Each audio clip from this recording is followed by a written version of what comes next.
남자들은 주로 전자기기를 좋아하죠. 여러분, 남자들은 대부분 전자기기에 관심이 있고 또 좋아하기도 합니다. 몇 년 전에 제가 생일 선물로 제 동생에게, 쌍둥이 동생에게 블루투스 이어폰을 선물로 받은 적이 있습니다.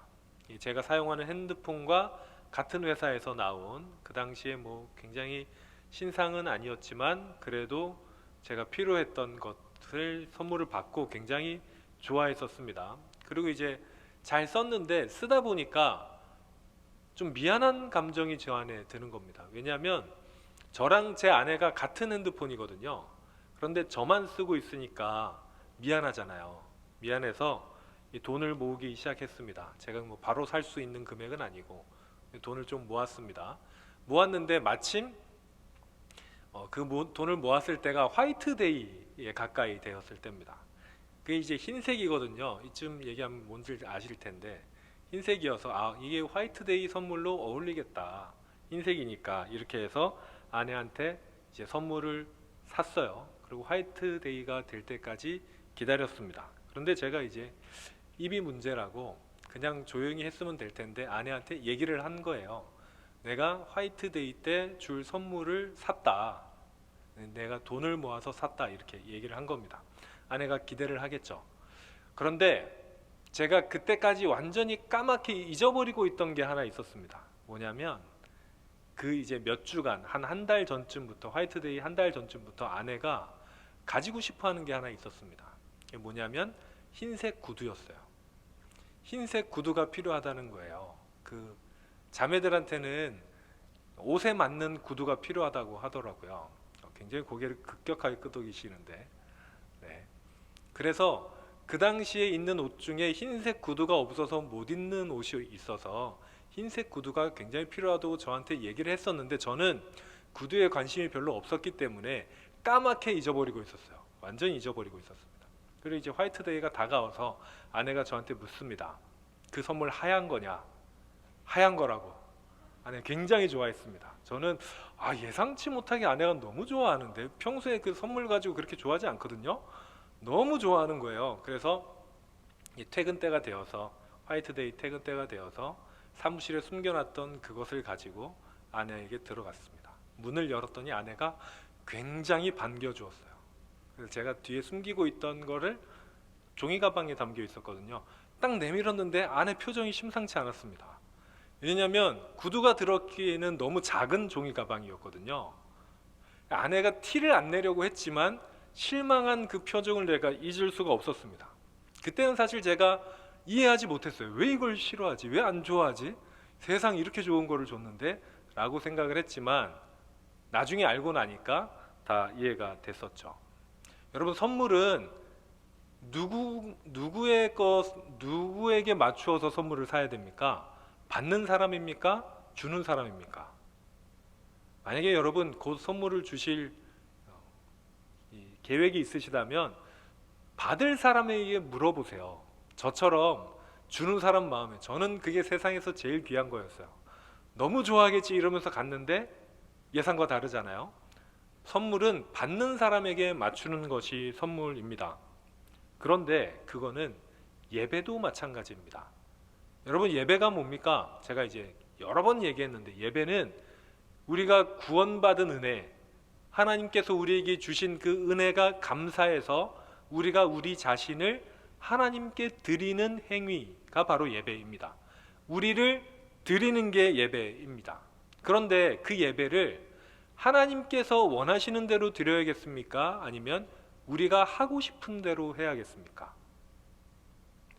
하나님께서 원하시는 대로 예배를 드려야 그게 맞습니다. 그런데 우리는 주로 우리가 드리고 싶은 대로 예배를 드리기 마련입니다. 물론 예배 가운데 우리가 하나님께 은혜를 받기도 합니다. 우리가 말씀을 듣죠. 그렇지만 설교 듣는 게 예배가 아닙니다. 우리가 그냥 하고 싶은 노래를 하는 것도 예배가 아닐 수 있습니다. 우리가 마음을 다 담아서 찬양을 한다면 굳이 우리가 예배당에 나오지 않았더라도 그건 어떻게 보면 예배가 될 수도 있겠죠. 그런데 그냥 아무 의미 없이 흥얼거리거나 우리한테 감사함 없이 하나님께 그저 노래를 부르는 것은 예배가 될 수 없습니다. 본질적으로 예배의 주인공은 하나님이신 거죠.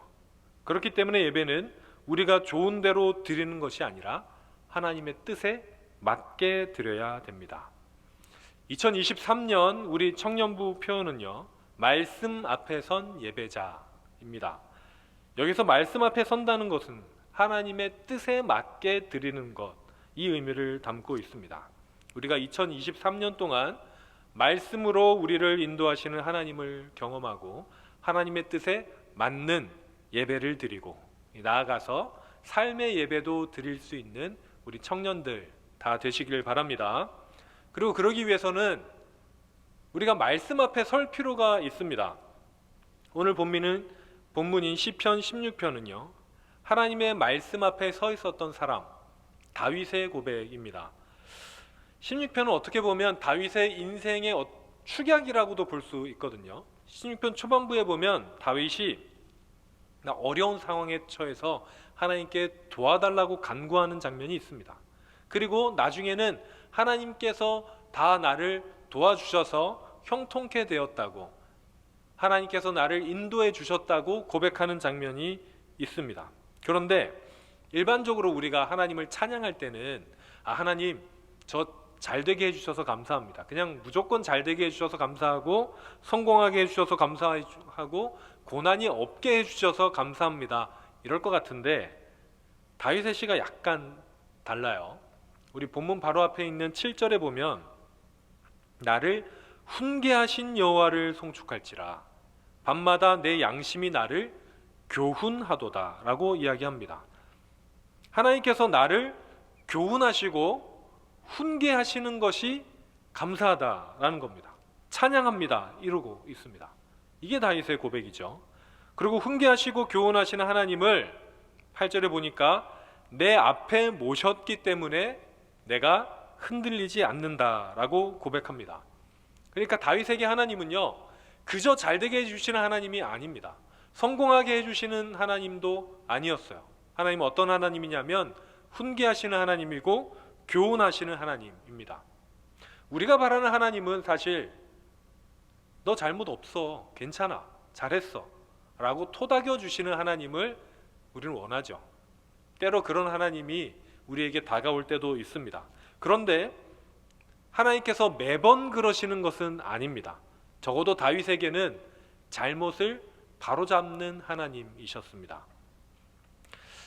제가 여러 번 이야기했지만 여러분, 말씀에는, 성경에는 우리와 완전히 다른 세계가 펼쳐집니다. 그냥 말씀을 주의 깊게 읽지 않으면 그냥 그런 것 같아요. 그런데 주의 깊게 말씀을 읽으면 이 세상과는 전혀 다른 가치관이 거기에 있습니다. 이 세상에서는 우리가 어떻게든 성공해야 되고 돈 많이 벌어야 되고 어떻게든 남들보다 이겨야 되고 이렇게 우리를 이끌어가고 있지 않습니까? 그렇지 않으면 실패한 인생이라고 우리에게 메시지를 계속 매일매일 시간마다 주고 있습니다. 그런데 성경에는 그렇지 않습니다. 성경에는 우리가 사는 세상과는 완전히 다른 세상, 우리가 다른 말로 하나님의 나라라고 하는 세상이 펼쳐져 있습니다. 그러니까 하나님의 말씀이 우리가 원하는 것과는 다르다는 것입니다. 하나님의 말씀을 우리는 흔히 복음이라고 하죠. 복음, 복된 소식, 좋은 소식, 영어로는 굿뉴스라고 이야기합니다. 그러니까 하나님의 말씀은 복된 소식이고 좋은 소식이라는 거죠. 그런데 여러분, 이걸 잘 알아야 됩니다. 좋은 소식과 우리가 좋아하는 소식은 다를 수 있습니다. 마치 몸에 좋은 음식과 우리가 좋아하는 음식이 다른 것처럼 말이죠. 만약에 제가 좋아하는 음식만 먹는다면 건강을 잃을 겁니다. 사실 지금 잃어가고 있는지도 모르겠어요. 제가 저희 교회에 와서 10kg가 쪘습니다.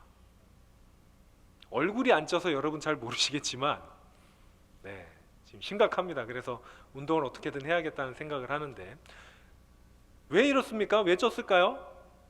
좋아하는 음식만 먹으니까 오늘은 괜찮겠지, 치킨은 살이 안 쪄. 살은 제가 찌죠. 그렇게 하니까 건강을 잃어가는 거죠. 똑같습니다, 여러분. 우리가 좋아하는 말씀과 우리 영혼의, 우리 존재에 좋은 말씀은 다를 수 있어요. 아니, 대부분 다릅니다. 그래서 말씀 앞에 나아간다는 거, 말씀 앞에 선다는 게 무엇입니까? 그게 뭐냐면 내가 좋아하는 말씀이 아니더라도 그 자리에 서 있는 것을 말합니다. 하나님의 말씀이 조금 부담스럽고 그렇게 하기 싫고 어려워도 그래도 그 자리에 서 있는 거, 포기하지 않는 거, 여러분 이게 바로 말씀 앞에 서는 겁니다. 그러니까 말씀 앞에 선다는 거에는 축약된 것이 있는데 나의 의지가 포함됩니다. 우리가 의지적으로 말씀 앞에 서야 돼요. 말씀에 포기해서는 안 됩니다. 그리고 그 의지를 기르기 위해서는 훈련이 필요합니다. 사랑하는 여러분, 우리가 하나님의 말씀 앞에 서려고 하면 굉장히 어렵습니다. 왜 어렵냐면 우리 몸이 그것을 싫어하기 때문이죠. 제 몸이 채소를 싫어하는 것과 같이 우리의 습관이, 생활이 하나님의 말씀을 따르는 것을 거부합니다. 여러분, 말씀을 따르기 위해서 한번 노력해 보시겠습니까? 그러면 기분이 좋지 않아요. 생각보다 기분이 좋지 않습니다. 제가 예전에 말씀드린 일화가 있는데, 제가 대학교 1학년 때 군대 가기 전까지 약 한 2년 동안 하루도 빼먹지 않고 큐티를 했었습니다. 하루도 빼먹지 않고 큐티를 하고 군대를 갔는데, 군대를 가면서 큐티를 마지막 하는 날 제가 뭐라고 얘기했냐면 다시는 안 한다고 했었어요. 너무 싫은 거예요, 사실. 그 압박이 너무 힘들었던 거예요. 말씀대로 살려면 저희 삶이 싫어합니다. 습관이 좋아하질 않아요. 기분 좋은 삶이 아닐 수도 있습니다. 그런데 그러면 왜 말씀대로 살아야 됩니까? 그냥 기쁘게 살면 되지. 아까 서두에 말씀드린 것처럼 우리가 말씀대로 살지 않으면, 말씀을 가까이 하지 않으면, 말씀 앞에 서지 않으면 하나님의 뜻대로 살 수가 없기 때문입니다. 마치 제가 제 위주로 선물을 골랐듯이 그냥 하나님께 저희가 하고 싶은 대로 예배를 드릴 수 있어요. 아니, 대부분 그렇게 드리게 될 겁니다. 우리가 하나님께 우리의 삶을 드릴 때 내가 하고 싶은 대로 살아가면서 이거 하나님 드릴게요, 이러는 경우가 있어요. 하나님께서 원하시는 삶을 살지도 않아 놓고 내 삶을 하나님께 드립니다. 여러분, 이거는 말이 되지 않습니다. 그렇기 때문에 우리는 말씀 앞에 서야 합니다. 그리고 2023년 동안 우리는 그 훈련을 해 나가려고 합니다. 말씀 앞에 서는 것이 쉬운 일이 아닐 수 있습니다. 왜냐하면 우리의 습관을 바꿔야 되기 때문이에요. 그러기 위해서는 반복해야 되고 훈련해야 되고 인내가 필요합니다. 그러면서 우리가 계속 우리의 삶을 다져나가야 합니다. 지금 우리가 잠깐 예배드리고 일상생활 동안 하나님을 잊어버리고 살다가 다시 주일에 와서 하나님을 생각하는 거 당연합니다. 왜냐하면 우리에게 습관이 되어 있지 않기 때문입니다. 말씀 앞에 서는 생활이 되어 있지 않기 때문입니다. 그래서 우리는 2023년 동안 하나님의 말씀 앞에 서는 훈련을 하려고 합니다. 말씀 앞에 서는 것 자체로는 사실 여러분 의미가 별로 없어요. 말씀을 만나면 그 뒤에 계신 하나님을 만나는 훈련입니다. 하나님을 경험하는 훈련을 우리가 해야 됩니다. 그러기 위해서는 우리의 생활을 바꾸고 우리의 생각을 바꾸고 여러 가지 것들을 많이 바꾸어 나가야 될 겁니다. 하지만 분명한 것이 있죠. 그 훈련을 이겨냈을 때, 통과했을 때 우리는 정말로 말씀 가운데 있는 하나님의 음성을 들을 수 있을 겁니다. 우리가 세상의 여러 가지를 포기할 거라도, 우리가 가질 수 있는 여러 가지 물질들을 조금 포기할 수 있지만 우리가 이번 1년 동안 그 훈련을 잘 이겨낸다면 여러분들은 말씀을 통해서 하나님의 음성을 들으실 수 있을 겁니다. 사랑하는 여러분, 이 훈련에, 이 여정에 함께 동참하시길 바랍니다.